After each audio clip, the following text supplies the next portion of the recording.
Not since the era of the Soviet Union has Moscow put on such a show of overwhelming military might.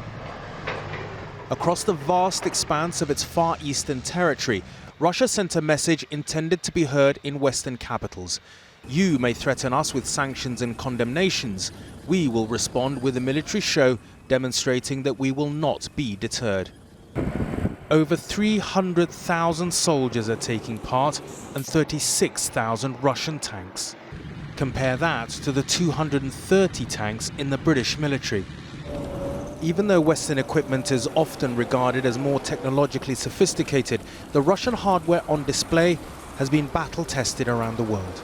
What we will probably see is increased focus in terms of military logistics, automated command and control, specifically for air defense forces, which are things that Russia learned and relearned in Syria and less officially in Ukraine. So in a lot of ways, Russia is putting on show the kind of equipment that it's been using in theatres like Syria. Absolutely, and they will definitely put a lot of emphasis on these things. For one part, to sell weapons, and this is a message sent that, look, all these things are battle-hardened, they are combat-proven, they are working, you can go buy them now. But China's involvement is another key aspect about the week-long drills. Two major competitors to Western global influence conducting joint exercises. And not just that, President Xi attended its opening alongside President Putin. President Xi even said he'd never seen anything on the scale of this year's exercises. The Vostok Games were originally meant to prepare Russia for the event of conflict with China.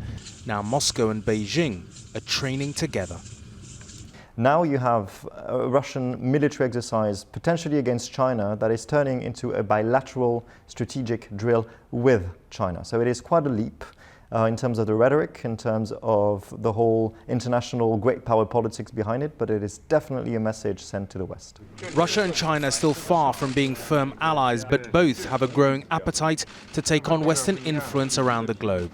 And they have the means to feed that ambition. Ragyoma, News at 10.